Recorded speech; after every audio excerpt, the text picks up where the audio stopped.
Something like that. Something. Was that cool? Was that cool? Something. I felt good. And... I feel good that we got through it. That was fun. Hope mine wasn't too... I had maybe okay? like 5 sour notes, but it's okay. I didn't tell. I couldn't hear. I heard 0 sour notes. How many? Let's play a game. How many sour notes did you? There was so much things going on. It's kind of hard to count the other person. I felt really good. I know. I always do this when we're in the middle of a song. I start developing new bass lines and new different grooves that are like completely different from the song. I was like, oh.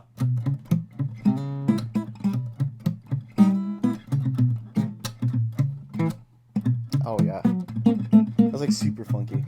Sounds good. Whatever you were doing sounded great. It was okay. Okay, as long as I get you guys approval. It's that's the master approval. I liked it. As long as you make Andrew's cut. I feel like we could do 10 different versions and they'd all have their own. They'd probably be quite dissimilar, but yeah. I was thinking I didn't need to solo that much. I kind of wished.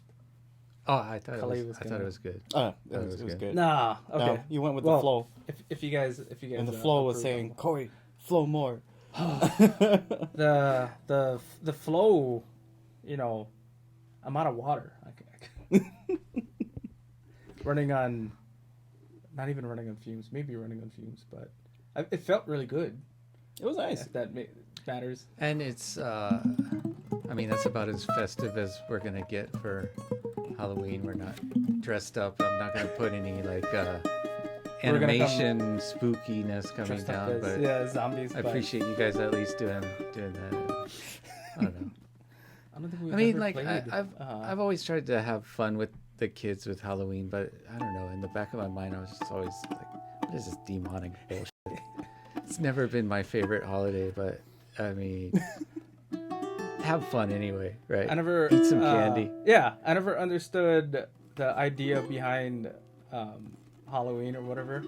I always just looked forward to getting a pillowcase full of candy. Full of candy. Dressing up. Yeah. Now, what I do is I just steal candy from my kids. No, so like, all right, I'll go around with you guys. We'll go to like Walmart or CVS and just buy like bags of candy first. No, I was like, I'm not even gonna go out of my way to buy them. I'm just gonna take it from their little pail of, you know, their pumpkin jug or whatever. Just while we're walking. Yeah, it's good. Happy Halloween, whatever. Yeah, they come home with all this stuff. Come 12:30 at night. That's my candy. I mean, if I have to go through all of it and check each one, it's mine. Right. Hey, gotta make sure there's not razor blades. You gotta make sure there's no razors in there.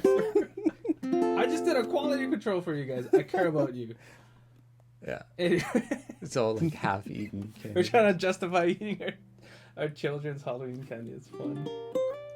So, Corey was playing the M60 solid cedar top, and you guys can have this same guitar for only $600, right, guys? Am I wrong? Yeah. Not this one. This is mine. Oh, sorry. It says Battle Scars and down's taken. Not too much. But Corey went and got it out of his car, which appalled me that he's leaving this in his car. But it's I did a check and everything checks out. Please don't be like Corey. Don't leave your instrument in your car. Highly suggest don't leave it in the hot sun. Yeah. The reason being, Corey said he's trying to test it to see where the limitations are. It's just a durability test, and so far it's passing everything. It's passing at 120% even. This is not. Well, Hawaii doesn't get 120 degrees. Well, inside of your car, it gets like 150. Yeah, disclaimer: children do not leave. Yeah, don't be lazy. In your car. It's out of laziness is why I leave my guitar in the car. Corey's trying to prove that aNueNues can last in a hot car. Yep. So far. And proving that I'm also a very lazy. I'm not gonna lie that I'm not gonna say that I haven't left my aNueNue Ukes in the car before, but not for like an all day thing. Shame on you. It's not in the summertime, so It's But not right now too hot. it's not too bad. Like a few months ago, definitely a hard no. Yeah. Yeah. Was it hot this summertime? Oh yeah, it I don't was. really remember. I used to remember like turning my fan on and wondering why. How come I can't feel it? It's Blowing that the hot. same air. Yeah. at you. Yeah, it's like a nice summer breeze. But then again, coming at we you do at have a really 100 good degrees. air conditioner in here where I usually am, so. And it's kind of No, dark. I can't it tell. was definitely quite warm during those summer months. Yeah. Even doing the podcast in here because we turned the AC off. Yeah, I remember. And even being nighttime, it's still like quite a bit Yeah. more sweaty. There's like a residual stench that stays around. Like No. it was more humid than anything, right? Yeah, but it didn't smell. Not that kind of stench. People think it's To all me- gross in here. well, This to is a- me- this is a wonderful, beautiful smelling room. Yeah, I hate humidity, and to me, it's equivalent to a stench, even though it doesn't smell like anything. But You can smell the air. you can taste the air. I love that when I'm on the mainland for a while and then I come back to Hawaii and I just step out of the plane and I just like, Gross. I love it. Oh, okay. I love feeling just there's something about the air here. Well, we have It's like- very clean It's air. it's like a nice blanket. Oh yeah, it's thick. That's the thing I don't like. Love it. So like when we come back from Nam, because California's so dry, or whatever. and it's I can, cool too. Yeah, I can endure all the nosebleeds or whatever. My nose starts bleeding the same day we arrive, but it just I feel more loose and just more like there's less weight on me because the air is drier. When we get out of the plane from Nam, I'm like, Really? oh, man, Because this is my gross. eyes hurt, my nose is all dry. I feel like every crevice is just crackling and That's funny waiting because to- you never complain about any of that. I'm always the one complaining. Really? It's No, so I dry and do. cold here. You just don't listen. You're too drunk during Nam. Nah, you're always focused on like Yeah. I mean, all I care about is capturing. But, yeah. I just- I but don't meanwhile, care I'm about putting in eye drops and trying to like, I don't know. My nose is always just like so chapped, and I never knew you that. didn't notice that. Well, anyways, Kalei was playing the infamous UT200, Yes. the unstoppable. And unlike the guitar that Corey has, this was for sale. Well, we have the I didn't bring M60s for mine. sale. Yeah. You could buy this one if you want, but you know it's gonna be $605. Ooh, extra $5 for Corey's You know, I mojo. gotta make money on it. Something. I'm just joking. No, but both of these instruments, the UT200 and the M60, is available here at the ukulele site for yours. The UT200 is going for $14.98, and the M60 as well as the M77 and M52 is going for just over $500, around $6 to $6.99. Which came first? It was the Which one? ukulele, right? The Moonbird came first, Yeah. and then the guitar was inspired, or the guitar luthier was inspired by the. Kalei was Moonbird shit? actually part of the process in creating the first Moonbird. I didn't really create it, but No, I mean not creating, always- but you were giving feedback. Yeah, because like before these actually became a standard model from aNueNue, they were in the process of creating and trying to figure out which type of bracing style they wanted to go with, and they had 3 or maybe more models, and you know I tried them out, gave them my feedback, and they also asked a handful of other musicians and artists, and this build style was the one. Yeah, I think Tobias was also one of the people that they consulted with Yeah, during that time. Tobias, but then I think Here's the Japan-made one, right?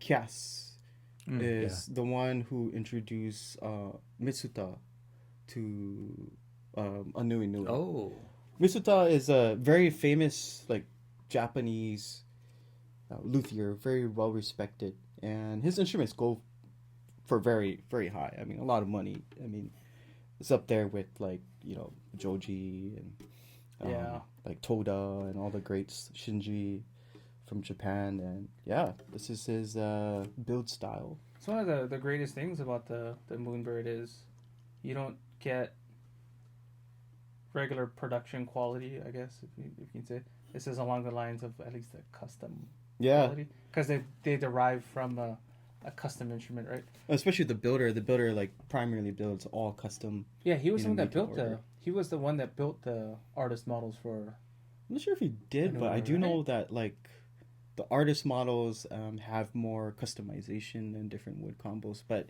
as far as like the whole construction, aNueNue is actually contracted with him and paying royalties for his designs. Oh, Tobias has the Milo back insides one, or is it KoAloha? I think it's the KoAloha. That's the Japan Milo one, right? I'm pretty sure it is. If not, then trying to I remember. do know that like his one is not available He's to the got public. two. Yeah, I'm trying to remember which one. Whose ukulele I played was the one made in Japan. The one of the original Moonbirds. Oh, could have been He Cass. keeps the Kokobolo and the Logi, right? I think the Indian Rosewood is what he plays most. In high G, right? Yeah. Yeah. So the one in the hiking video, That was Rosewood. that was the Rosewood one? Yeah. That was one of those. Oh, cool. But it still was early on. Like, it's got different position markers, I think. Yeah. I know it's with like Cass, I think he has his Thunderbolt, fret his one looks markers. cool. Yeah, those are pretty awesome. Remember somebody asking me, where can I get one of those? It's like, you can't. I like the moon phases, though. That's a really cool concept.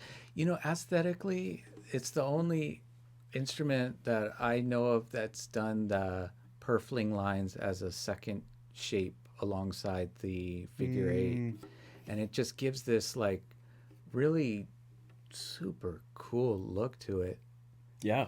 Like, there's, like, two figure eights in one as you look at it, and it gives that just smooth curve in, and with the way the rosette is kind of skinny on one side and fatter on the other. I don't know, there's just a lot with the aesthetic that, and then beyond that, the X brace that Mitsuda designed for it just sounds awesome. And the execution, I mean, the finish and fit and everything like that is just it's not like an import that we normally get, it's like even the finish, it's like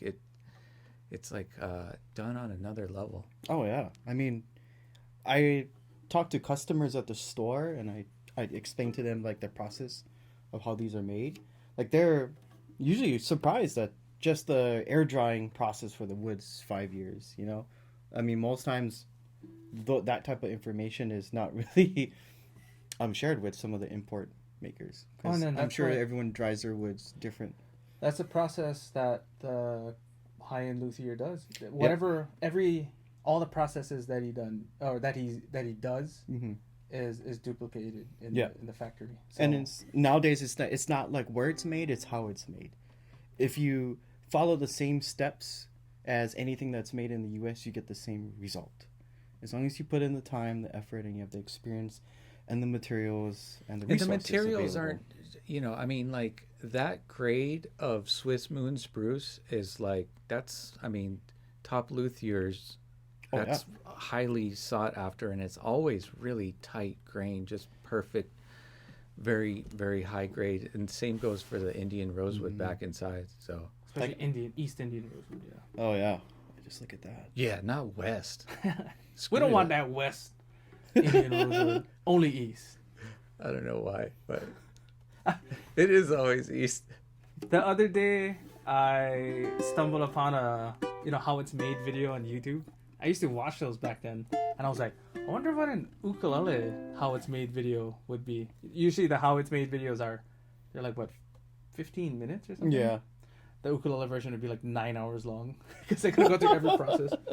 I think people Shaving have the done braces. like some time lapse like versions of that. I saw it, and the time lapse was like 1 hour. Oh, Oh my gosh. And the guy, it's covering like an entire month and a half of construction, if I'm yeah. not mistaken. Have a little respect, guys, when you're like, wow, it's too expensive. 1,500. It's like, yeah, well, if you were to get the regular Moonbirds, you'd be paying 3,500. Probably, maybe even more. I'd Yeah, say like I'd- $5,000. Yeah, probably. 48 Yeah, plus. right. You gotta factor in inflation. Like if we Yeah, got import that tax. with those specs from Toda, it'd be like 5,500. You know. Oh yeah, it wouldn't be cheap at all. But you know, it also has to do with like the image of where it's being built too, where it's like you wouldn't mind paying, you know, something like that kind of prices for stuff that's made in like Japan and the U.S. and you know places in Europe. I mean, there's some to be factored for cost of labor, but like that's why you pay 1,500 and not 5,500. Yeah. What would a KoAloha go for? Like if he was to All do right. It's just a replica. I don't know. well, yeah, but I that's think like it ever will be. 500, bro. yeah, well, you know, and there's something special about all the different custom builders, so we are not trying to even compare. Oh, yeah. But let's get into some Kanile'as because I went down there today and got some real sweeties. Yeah. Sweeties? What are you gonna do? Super Mario Brothers?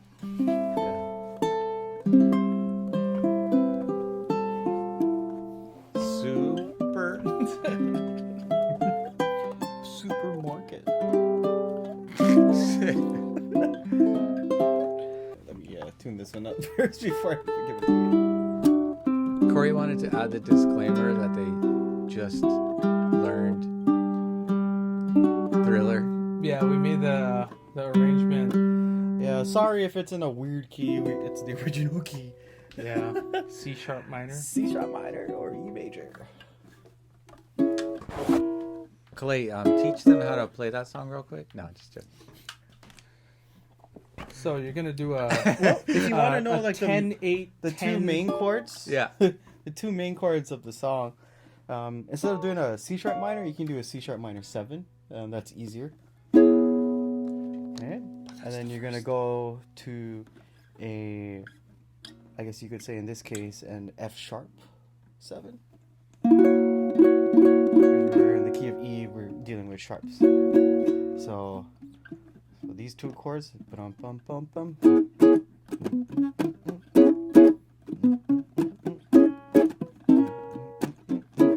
That's the kind of feel you want. You can do various different strumming variations.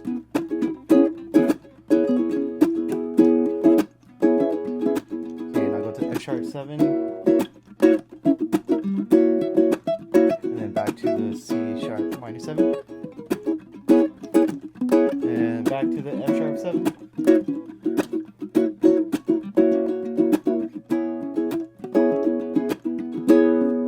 Those are the two primary chords that you're going to be playing most of the time in the song. There's a couple of other chords in there, like for the intro, we're going to go from an E major or C minor or C minor 7, but you're going to go from here straight to an E major. That's the difficult part. So from here, you can either play, you can hold your E and put your finger down on the A string 4th fret, however you want to hold it, like that. Or if you want to bar with your thumb, that's fine. But as long as you're holding an E major chord correctly, basically it's barring all the strings or covering all the strings on the 4th fret, starting from the G, the C, the E, and then on the A string, you're going to place your finger down on the 2nd fret.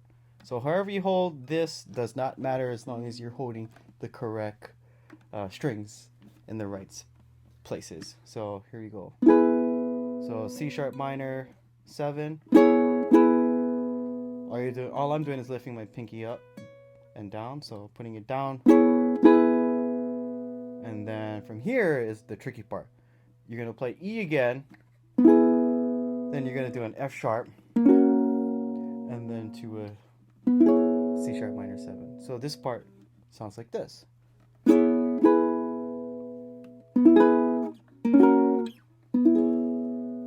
then you just stay on the C sharp minor 7. Oh, what about the low G players?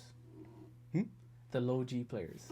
Oh yeah. So what's cool? Like you were playing a low G or high G. I was playing a high G. You're playing okay. So if you have low G, you can actually incorporate the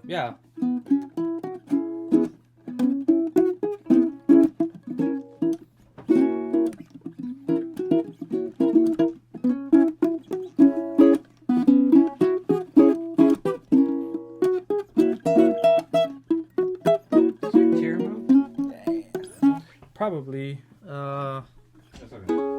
But yeah, you can add that.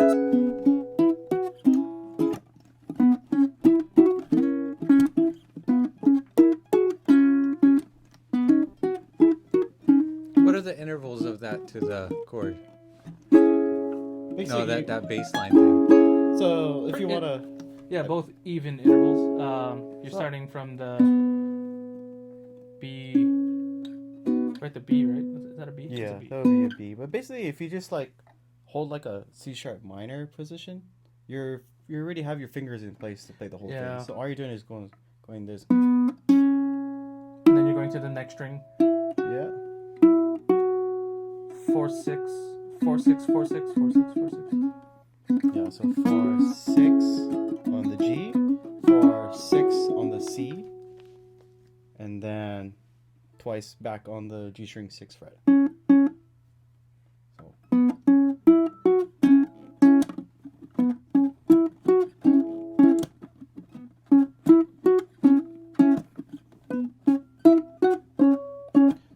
One of the things that, like I like to do with like I'm sure like you do this too during like with funk styles of playing, instead of just going,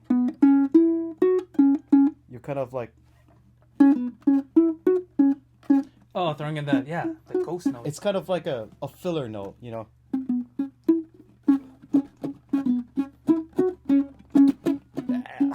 So that's another option. So if you rewatch the video of us jamming, feel free to join in. Or make your own Thanks. version. Yeah, that was cool. Very Oh, awesome. another thing for low G. If you do the C minor Oh, E yeah. flat, you get the nice bass movement, right?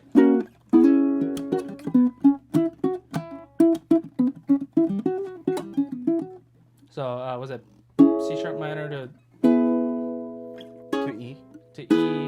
and then to E, F sharp, back to C sharp minor. I feel like I'm gonna be a snob to high G players.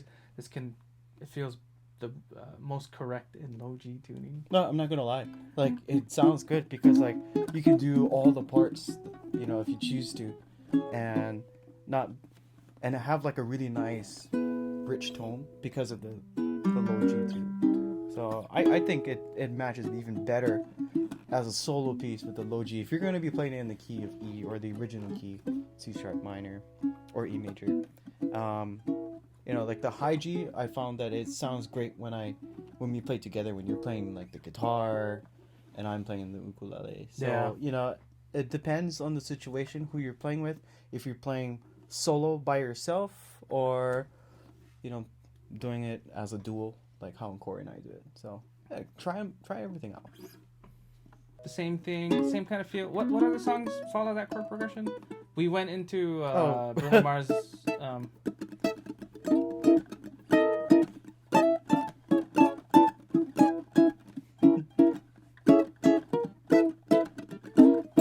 It's like the foundation of funk. All right, this is the age-old question I give you guys. What are you gonna play on these? That's a good question. Are we doing duets for each one? Yeah, you said you like challenges, right? Okay. So how about we make one up then? Yeah, That's there even you more go. of a challenge. Hey. Yeah.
that.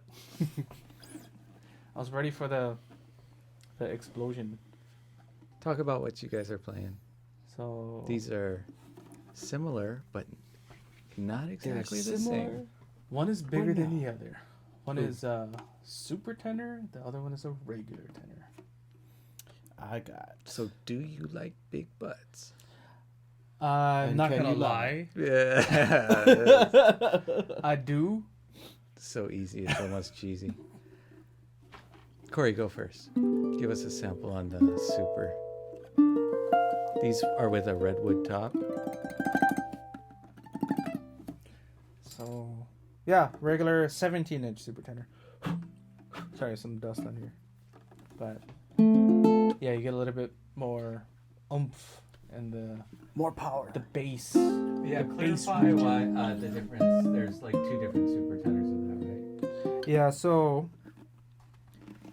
the 17-inch super tenor is with the, of course, 17-inch scale length regular tenor, but with the wider lower bout, and with that you do get a little bit more punch in the lower frequencies. And I don't know if it's just me, there's a little bit more sustain that goes on. Are There's they even more making sound. that model though in the 19-inch? I don't think so. Unless we ask them. we can- Well, then it's a custom, but This is our exclusive model, right? no, the cedar and spruce. Oh, cedar. But corrected. but you know what? Kaimana told me today that they're not gonna be doing the redwood for much longer. It's just a limited Oh, run. wow. Is that what it is? Yeah. So, anyways, not trying to be like, these sell themselves without it being, exactly rare, but they are gonna be. And I love redwood. Yeah. It's a beautiful sounding wood. I owned a KoAloha redwood for years. And somebody that had heard it on a sample begged me to sell it to them, and I did because it's I like, remember that. yeah. Redwood. It's just got this. It's warmth and depth and this spacious spread to the projection. And unlike cedar, you don't get the same. You get a good amount of brightness and clarity out of Yeah, redwood, which is I crazy. hear that. Yeah, That you don't get with cedar. Yeah? super sparkly still. So it's like really aged spruce, I guess you could say. It's different, but yeah. Because with spruce, it gets louder too, right? It gets I mean, I feel like there's a punch in the middle that like spruce has that redwood doesn't. But for what I like, which is just like your bedroom playing, it's perfect. Oh yeah. Yeah. This is a good bedroom uke. I mean, you could take it Play outside yourself a too. lullaby. Sit under the tree. Yeah. It's a good under the tree uke, maybe. Under the tree.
Hey, and it is getting a little close to Christmas. It's close. I just want to. No, Close actually, enough to Christmas. I don't want to skip Thanksgiving. Christmas, the day itself is never all that, but it's like the leading up to it is what gets. If you really think about it, Thanksgiving is just pregame Christmas.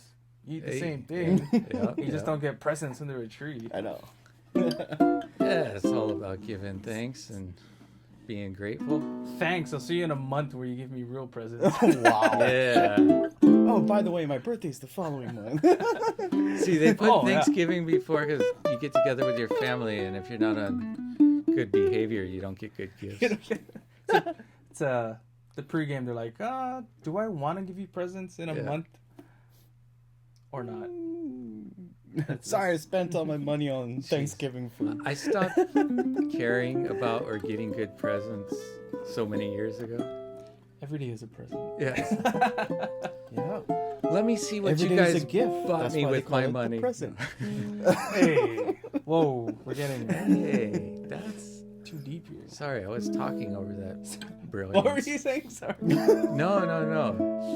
Kalei should say his again. Oh. Was it? Yesterday was history. Tomorrow is a mystery. But today is a gift. That's why it's called the present. Boom. I should drop a mic. That was like a direct quote from Kung Fu Panda. Hey, That's Kung Fu Panda. Right? The turtle, right? I Oh. apologize in advance. I didn't Aw. see all of Kung Fu funny. Panda. It's a good movie. I'm in awe of you taking away that wisdom. That was I epic. probably like got the first two parts like mixed up or reversed. Can you do it again? Sure. Yesterday was history. Tomorrow is a mystery. But today is a gift. That's why it's called the present.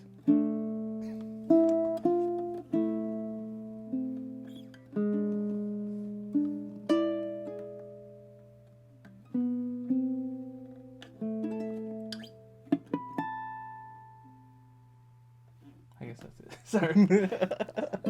I love it. DR. Oh, sorry. This is the. We're starting with me, right? The DR Super Tenor in premium KoA and premium rosewood. Redwood. I'm just gonna say that. This is pretty Premium redwood. Does yours have the armrest? Yep, Cool. with the bevel. So this is the Steve Vai Handle. Yeah, that's to carry it around. So if you feel pretty, it actually fits. Try well. put it up in the air like power to the people. That is the ukulele. When you're just on the airline. Just, oh, it's just my ukulele. Sir, you gotta check that out. No, I don't. I feel like there should be a shaka thumb and pinky on the headstock, and you could kind of hold it like, I don't know. Oh yeah, there you go. This is what I'm gonna do when I'm drunk. Hey, No, when you're driving your car, you're just like this. Just... yeah.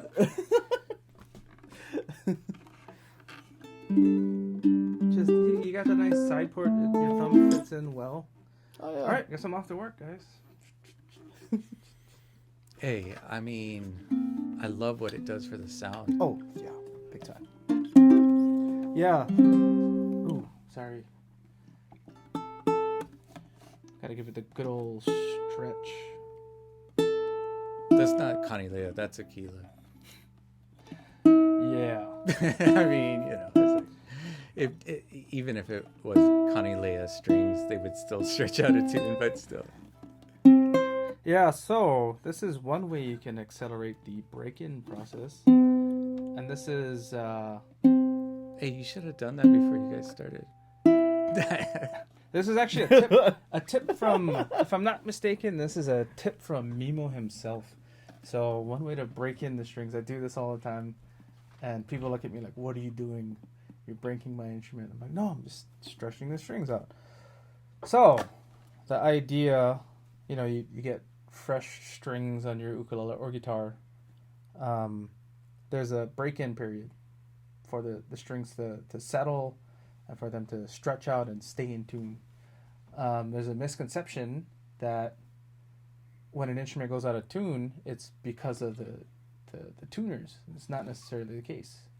You pull an ukulele out of the box, right out of the box from the manufacturer. Chances are, and this is almost 100% of the time, that the strings aren't stretched yet. Oh yeah. And you go to tune it up, and you're playing a song, and you're like, oh, it doesn't sound right. Usually it's the E string. For me, it's always the E string that takes a while to stretch for some reason. No. I don't know. It's just me. Just by coincidence, it's just me and the E. What do you think, Kalei? The E? It's kind of like all of them could be out, right? I think it's yeah. I mean, certain strings, I think, to me, takes longer to stretch. The A. I think it's the A, and then the A and the E. Yeah. A first, E second for me, because like those two are the most played strings that you're gonna do a lot of picking on. So if you're like a fingerstyle player, you're gonna be doing all your bends on those two. Yeah, I guess, I mean, for me, I guess out of a series of trials, maybe like 300 times, I'm just going to throw out a big number, the E string was always the one that was always, it required you to stretch a little bit more. And this is the technique if you want to help, you don't want to overdo it. Because if you overdo it, so the like going to be overstretched. And then in your test of 300 instruments, how many of them was it the E that was just most predominantly? At least 50% of them. Okay, so at least 150. At least 150. But these are just rough numbers. It's always the E that... Wait, was it 300? 300, yeah.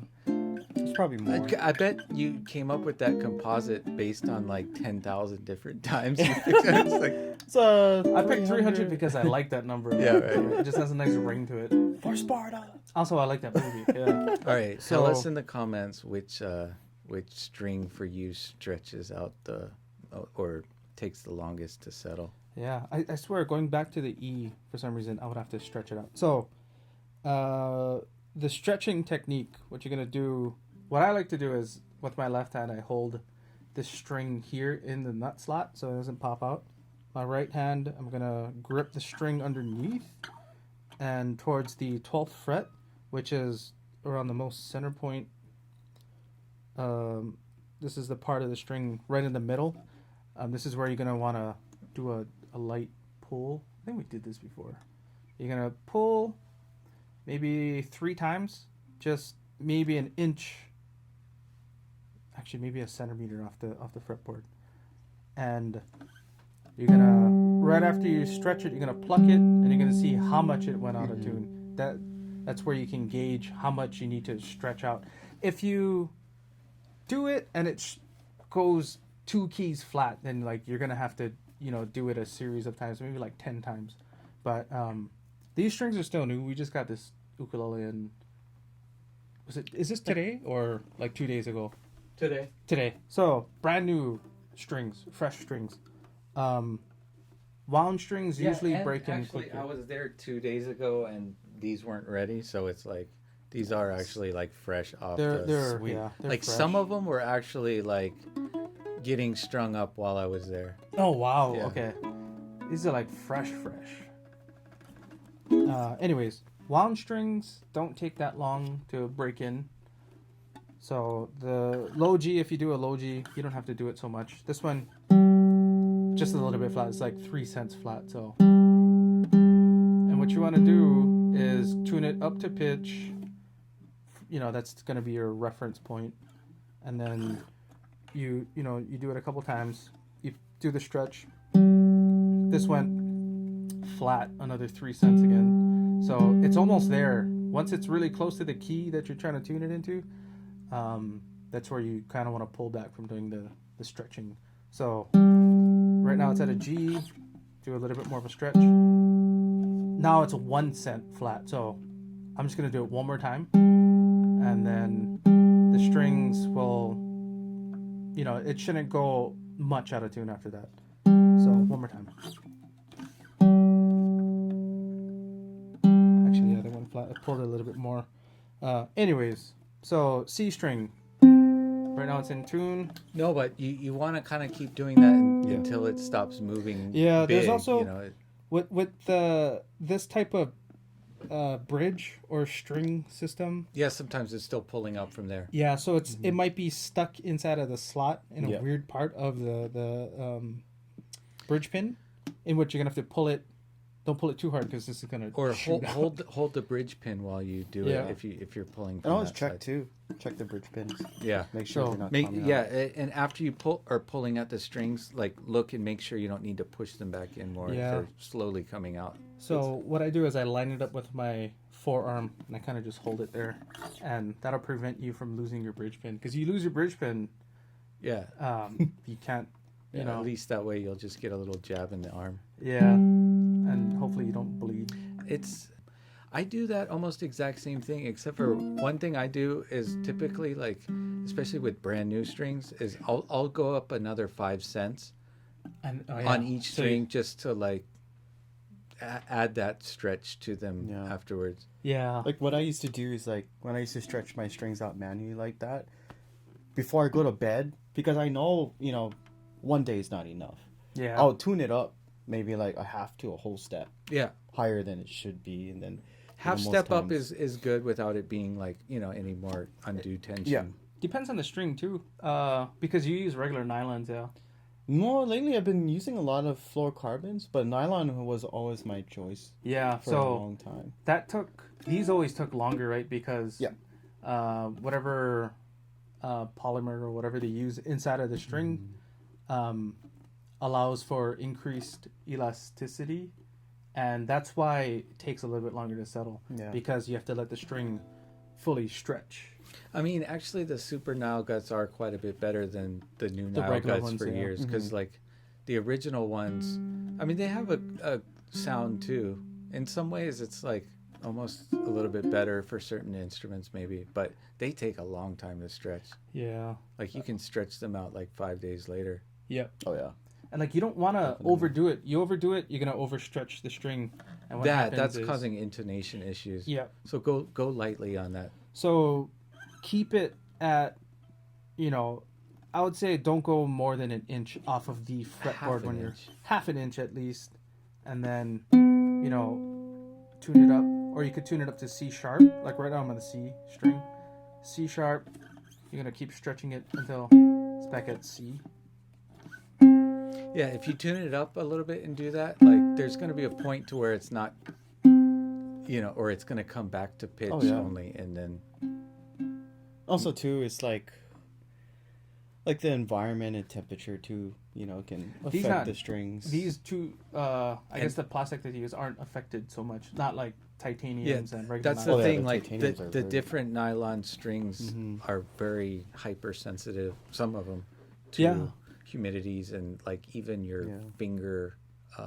heat, right? Yeah. finger heat, and even like the instrument too, because So for Wood is Kalei, it's constantly all doing over this. Yeah, the the wood place. is fluctuating. The strings are fluctuating. So if you playing outdoor gigs at Waikiki, I was using titaniums. I'm like, man, my uke is just all over the place. yeah, I remember So- doing that too, because Yeah. like I would have to tune up in between every song. Which is like the stock set for Ponos. So, you know, I mean, So, but yeah. they have a really good sound. They but it's sound like- great. right, but it's So they're like actually plugged in. depending, like, you know, if you're in a certain environment, you're a certain type of player, you might have issues with that. But it's just because, like, they're fluctuating Yeah. by the heat of your playing and the environment around you. And it varies per set of strings. Sometimes, in my experience, I guess, I used to play with Aquilas. Some Aquila sets would break in faster than others. Some would take like a week. Mm. Some might take 2 weeks. You Not a always lot check. of professionals I know of that play Aquilas, though. Yeah, there's a. Well, I know like as far as like a lot of finger style artists, especially like with this new wave of ukulele players, like I don't really see them using Aquila strings as much as I used to when, you know, Aquila was like one of the few options available. You mean the pre-fluorocarbon days? Yeah. I would say that. Oh, even like, well, I remember Worth being released around the same time Right, as the Aquila strings came out. But then Aquila everybody gained was traction quicker. So used to the nylon, Yeah. and it was like it was like nylon with a kind of enhancement added. Yeah, it was. It was like a nice. This is a nice upgrade from some of like the other strings that I used to use. Like a lot of them weren't as like consistent as these. Like the old school black strings. Those took forever to stretch too. The ones you used to find on like the Hilo ukuleles. Yep. Here's a question for you guys: if you could choose which set Kanile'a would put stock on their Ukes, what would it be? I still think Let's say tenors, just to make it. Stock? I'd say a fluorocarbon set for sure. I don't mind Aquilas only because the first time I ever played a Kanile'a, I had Aquilas on it, and I'm accustomed to that sound. I That feel kinda like there's a certain kind of glow to Aquilas. Like they have a sound that it works with Kanile'a. I kind of like the. But I still like the fluorocarbon sound on their Ukes. Well, oh yeah, Especially like, say like, with Joel's set, it's almost like it takes away the edge of like the fluorocarbons a little bit. Like they're almost the middle ground in between. Yeah. yeah. It's like a hybrid string as far as like how it sounds. Yeah. Yeah. I mean, something like that would be really nice. I mean, even with like Aquila, I mean, I remember when we had a couple of the Kanile'as come in strung up with lava strings. Oh, I remember Before. that. Yeah. And those sounded not bad. It works on some, and Yeah. on others I didn't like it. It's Yeah. interesting. I think on the The basic lavas models are they like, work better. Like yeah. the K1T, like But the yeah, K1 when we series got was in better. some like higher end models with those, and then we switched them out, where it's like, oh, that's way better. Yeah.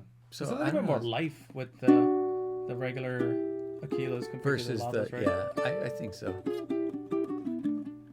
Anyways, let's get individual sound samples on these. Oh yeah. Let's get a sample of a DR-STP with stretched out and ready to play strings. The Dr. STP. All right. So.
My stomach started growling.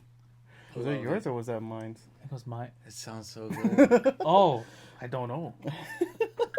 What do you think of the sound, Corey? That sounded really nice. Yeah, that's why I like this because of the rich bass and there's more sustain, right? We're talking about this. A little bit more sustain, I feel, More sustained than what? than regular body tenor, I guess. I'm hearing a lot of sustain over there with like, Oh. I guess I hear just a little bit more from the bass side. Yeah, But- I know it's Hey, more of like. we'll do a little bass heavy. quick back and forth with you Yeah, two that's on right, this. Yeah. Okay, Kalei. Let's get that one. So I have the Kanile'a DR-T. This is the normal tenor body shape with the D sound hole, redwood top, side port, deluxe KoA back and sides. Yeah, this thing pumps. It has a lot of volume, fat rich tone, and all the D series ukuleles come standard with deluxe KoA, so you automatically get an upgrade from the standard KoA sets that come in a lot of the other models like the K1 series.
Sweet.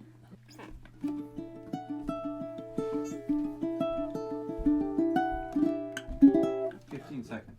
Okay. Make note of your position and don't change it.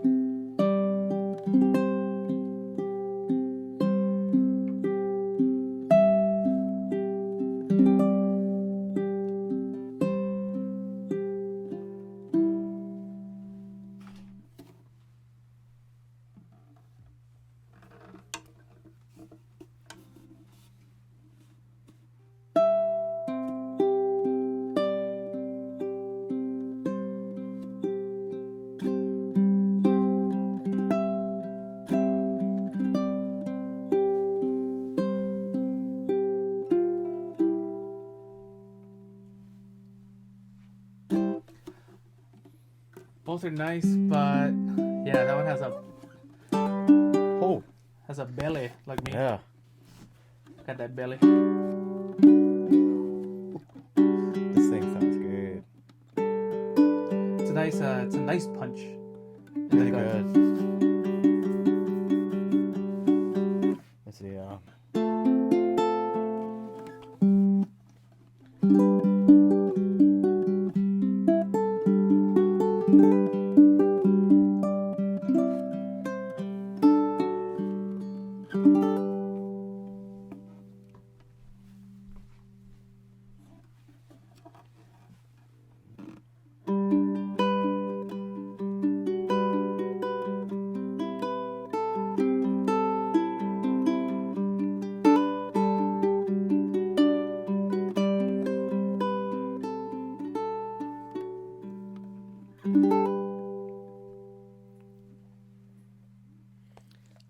There's a nice, almost a little bit more traditional balance to that.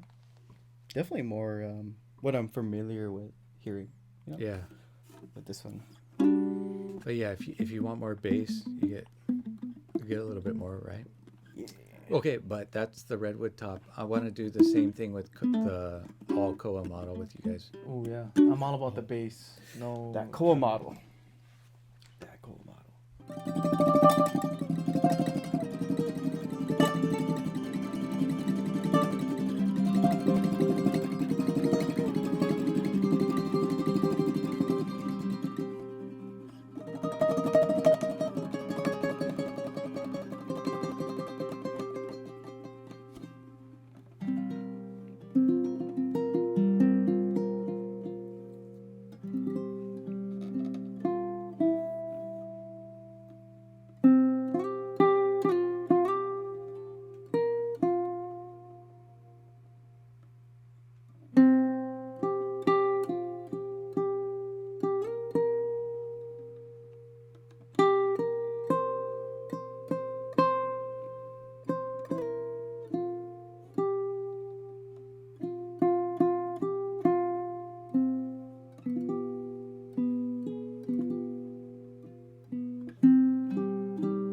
You know what? I wonder, like, did he compose that for the film? Yeah. And, like, I wonder, like, because some of my favorite music is film scored, right? So it's like, I wonder, like, I bet that would be good direction for you guys. Like, if you could watch a film and have, okay, I want this section to have some music, and you guys could talk about, like, the, you know, the storyline and the emotion and all of that. Like, it gives you, like, something to, like... That's one of the hardest things you can do. Yeah, is film scoring for. But it's also I think it would kind be of fun. like, I think it gives you a direction, if nothing else, right?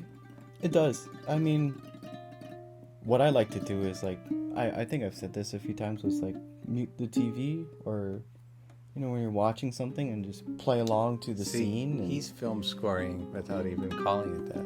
I don't even know what it's. I was just Yeah, like, film scoring. I think That's no, for exactly me, what it- I count it as like writing practice, or practicing, you know, writing music. Yeah, and I yeah. think like sometimes like having a visual inspiration or something that can be of reference makes it easier. That's what I found. Yeah. You know. But like film scoring goes deeper because it's like you have a lot of like stuff to work with there. Like the relationships and the Yeah. direction and the energy of what's happening and all that kind of stuff. And you have to convey that kind of feeling through the strings. But dang, Joe Hisaishi is so phenomenal. And I just love his pieces, how his pieces translate to the ukulele. It kind of Almost matches well. perfectly, Yeah. right?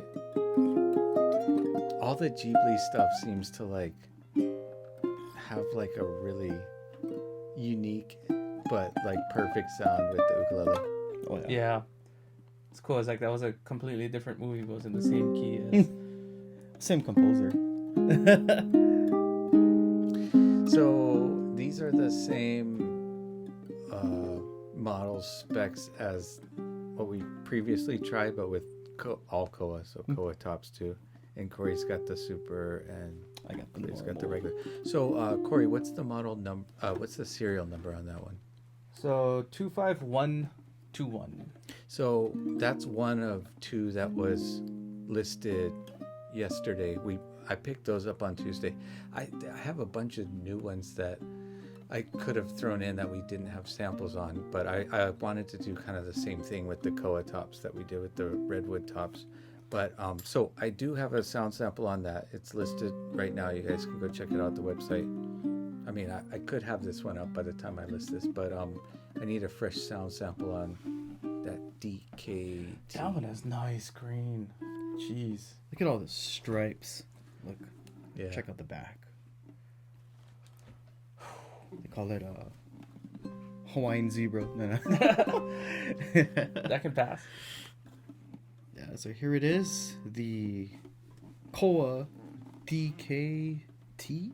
I don't want to like make like things aren't like, you know, fair in the world of ukulele dealers, but I do kind of go to Kanile'a and Get the cherry pick. yeah, a little bit of that. Yeah. This thing sounds nice. You want me to do the sound sample on this one first? Yeah. Okay.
15 seconds. Okay.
This thing has some cojones. Some thumpiness. Let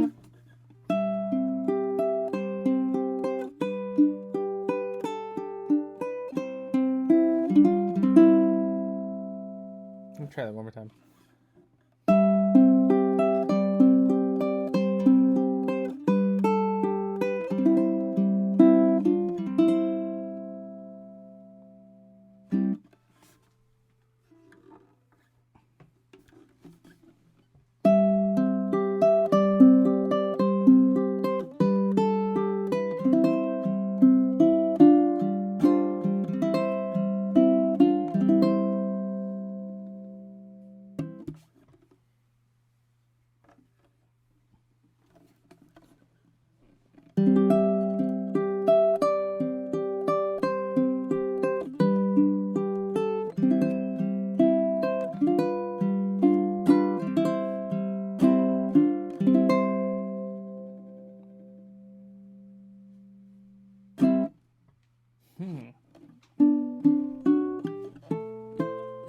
There's like a sense of like depth with that one, with the redwood top. Yeah, it's warmer too. It's warmer. Well, it's warm, but not. Or it, you know, like you guys were talking about earlier. There's a lot of clarity. There's good clarity on it. Yeah. Yeah. But this one's, in comparison to the coal one, I guess, is warmer. Naturally, I guess. Yeah, I would say. But then, like, I don't know. I'm really digging this one. Yeah, well, the thing is, the D series kind of gives you more low end than the standard model. There's more like already. headroom as far as dynamics and like, tone, you know? Maybe like a wider tonal spectrum, you know. You get like a little bit more deeper tones automatically, even with that like regular shape Alcoa like that. Oh yeah, I think it's a. But then yeah, when you great get it model. up to like the super tenor, and then you add like a redwood top, Oh yeah, that's when you kind of that's when you're all about that bass. yeah. And some treble. Yeah. All right, so look, there's like 9 more Kanile'as there, and there's like 8 KoAlohas, and we have 6 concerts under $500. There's the LR Bags preamp with 2 different pickups that I have over here, and it's 12:55 a.m. But I mean, you know, like it's like I would rather go for good quality music, because it's like I allow you guys the time to work this stuff out, because like I love it, you know. So we didn't really like get to. Anyways, let's put a couple KoAlohas in your guys' hands and like end this with another tune. Cool. And yeah. Thank you guys. We'll see you next week, of course, and let us know how we can help you. Oh, by the way, you know that beautiful DK super tenor that you were playing? well, like it's a premium, and I secretly listed it as a regular. Whoa. Totally against the rules. Whoa. But I'm just trying to maybe hook one of you guys up. Yeah. What's the serial number on that one? Oh, that was the Ko one. It was Oh. 121. 121 and maybe 122 too. All right. Love you guys. Talking to you two and everybody out there that took the time to enjoy these guys' beautiful music on the world's premier ukuleles, which is different every week, but you know, we got our favorites. These are some of them, and we're gonna hit you guys up next with another brand that's among our most favorite. The beautiful people at KoAloha make some super amazing sounding instruments. Yeah. Let's get into them. Oh, okay. So, like, before we get to the KoAlohas, I just remember, like, I meant to ask Kalei to kind of go over, like, the finger picking pattern as he's backing up Corey. If you guys look at the shots of the piece they just played, you can break down the chords, but break down the kind of, yeah. And I know it's not like totally consistent. It's not like a one thing, but like there's a basic feel to it. Yeah. Oh, let me put my headphones back on.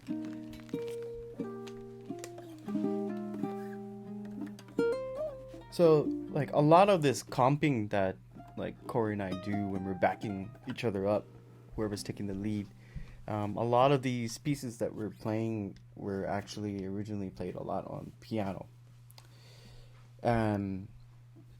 In piano music, especially in the classical background, there's a lot of push and pull, and you're not really staying on tempo perfectly throughout the entire time.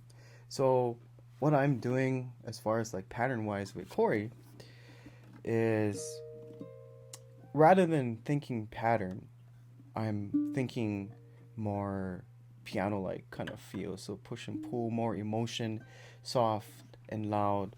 Because what I'm doing is very simple.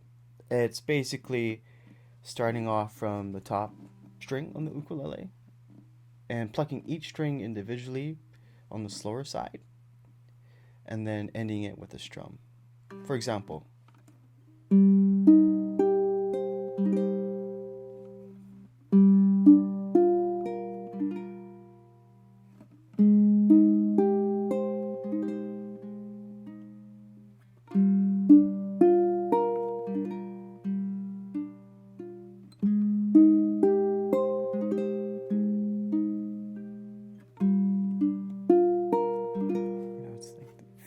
that. So if you notice, all I'm doing is going G, C, E, A, strum, pause, like a rest, and then I move on to the next chord. And then if you want, if you keep that feel and change the chords when you're supposed to, you don't really have to think patterns. For example, I can play any of the strings in random order, but as long as I change to the next chord when I'm supposed to, it'll work. For example,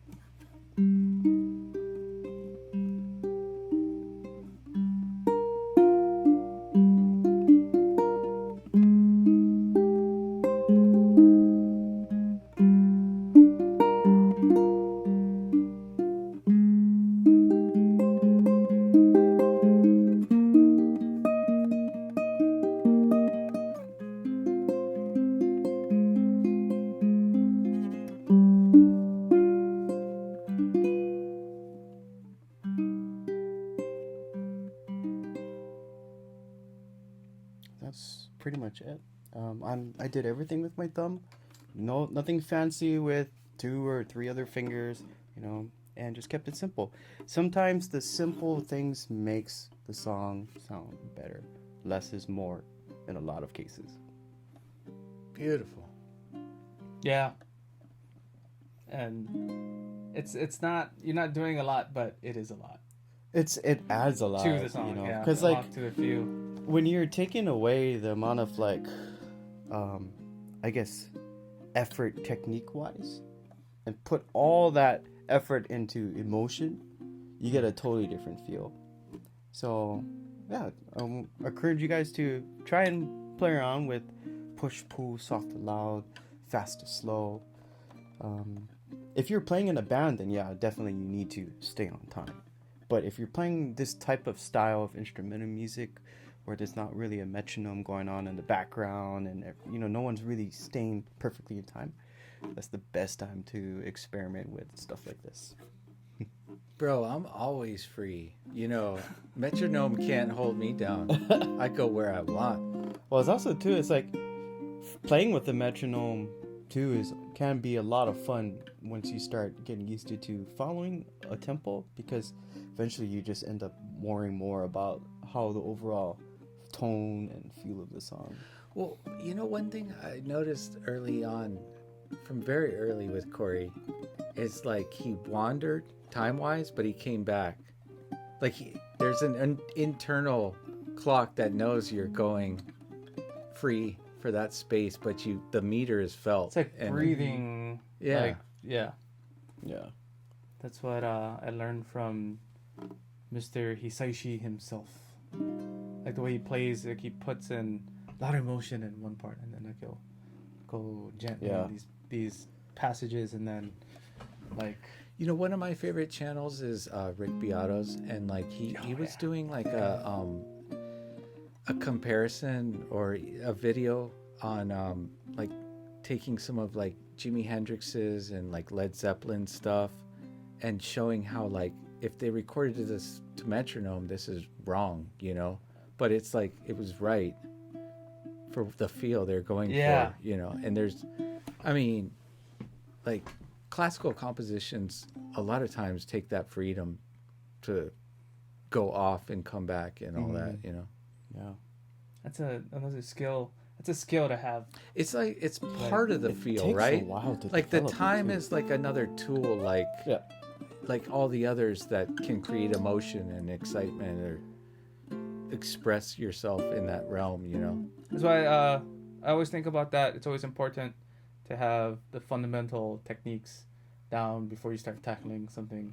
Oh yeah. It's hard because if you have a hard time picking, if you can't do it to a point where it's like second nature, then it's really hard to get add that. more. Because there's parts where you're like, So the goal is to get past the technical side, so you can just feel it and you go into a more emotional, free flowing. right. If you're worrying about your pattern, you can't really go there. yeah. So it's always important to do that. So do it a million times. Yeah, and do it as much different ways as possible. Do the same thing a million different ways. And then you're slowly adding your emotion, Yeah. Yeah. Exactly. I mean, your feel to the timing and everything. that was the first time Kalei even played that song. So Yeah, it was. Yeah. Well, I'm not gonna what's say funny? it was easy. Either. I mean, it's not funny, but like we were talking before that about how I was gonna like maybe capture more of you guys doing it. So then you guys took a half an hour to like kind of work that out, and I captured it all, and then right before you went to record it, I'm like, holy crap, my cameras aren't on because I had like stopped them earlier. So yeah, but I'll try to like start including that more. But yeah, I mean like Kalei didn't know that piece, so they spent like a good 20-30 minutes just like working that out. you're familiar with the movie though, right? Princess Mononoke. I've only seen it once. Yeah, long time ago. Yeah. Long time ago. So I mean, I had a hard time figuring. I forgot how to play it. That movie came out And- like during like Kiki's delivery. You weren't just service. showing it to him; you were. I was also Like, oh, remembering wait. how to play it, Yeah. and then as I'm playing it now, I'm just playing it in the background. I'm like, oh, that's the chords. Yeah. Right. So I played the wrong chords and the wrong voicing. So a lot of it is these 6 chords, Yeah, and that gives it that kind of Chinese it's like kind a of sound. minor and also major sound at the same time. Yeah, and it's got a like suspenseful, but like kind of positiveness to What's it. cool is that when you play like the A flat 6 over here, so I'll try to play this chord, and then when I just play like a normal F minor, Yeah. and we play that together. Oh, it sounds so cool. It's like a harp like quality to You know? Yeah, like one harp, you guys just stacked it. Yeah. Like you just extended the chord. Right. Yeah. Try, do it.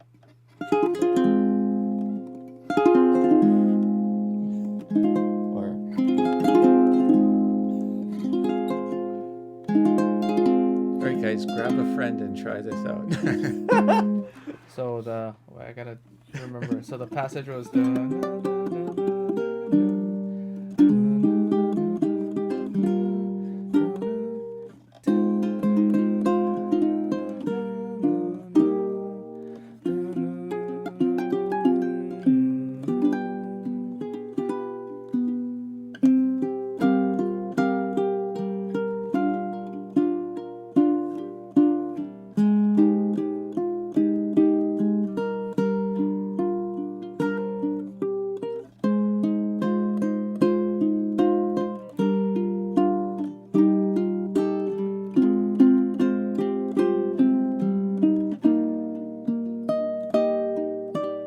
This part was where I screwed up sales.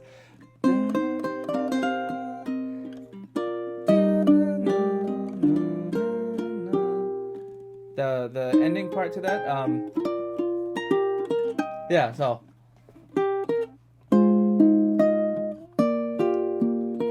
that's all it is. I was like doing, trying to figure that out. It's that it just goes up. that's what I thought it was. But then I was like, oh, I don't know the song, so I'm just following you. No, yeah, you were thinking right. You should have just told me. So.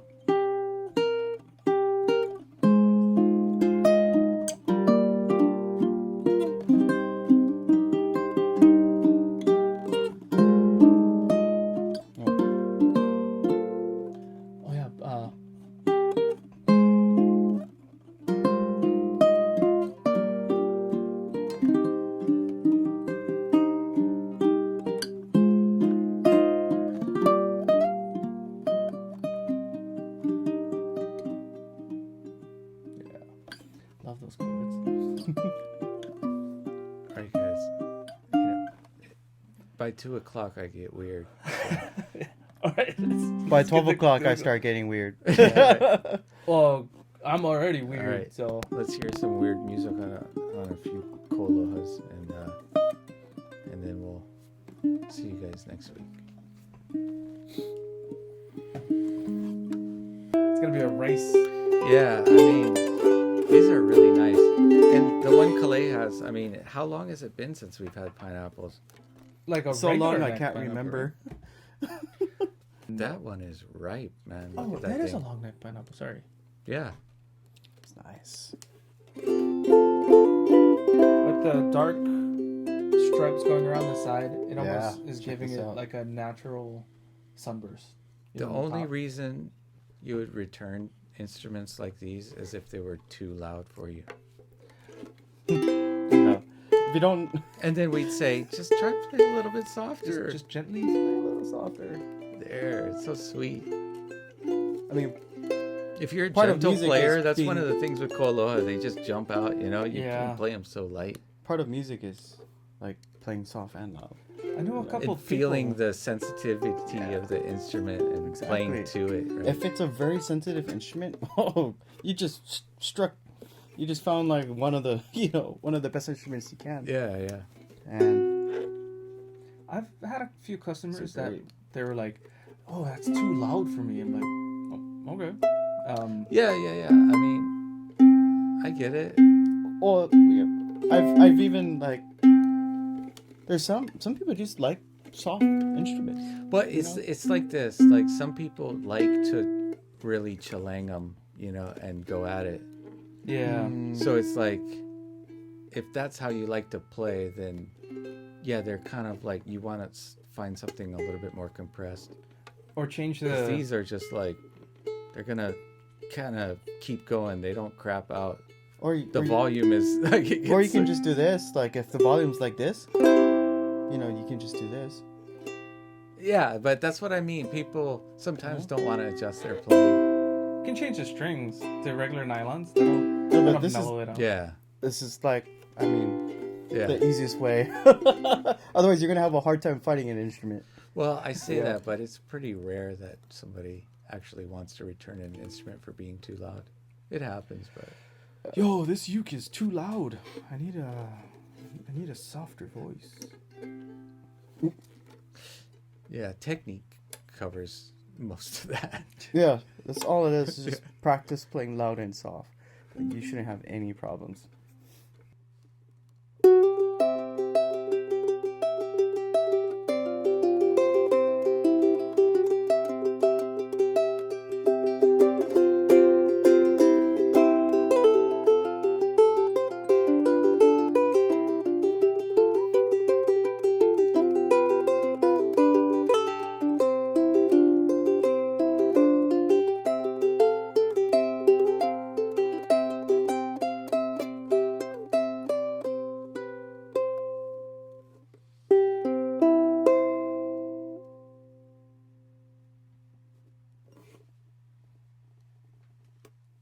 Nice.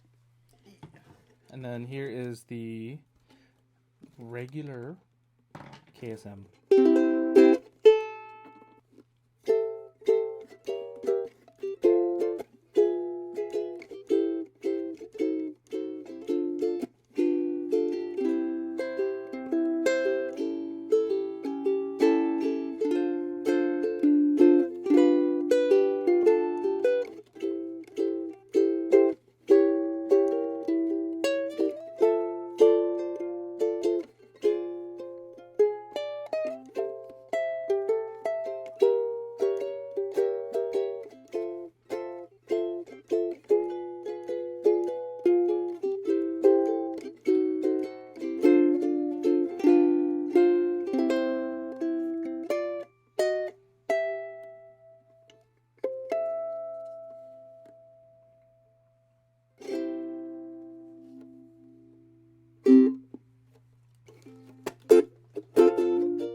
Sorry, I doubled up. I leave the shredding for you.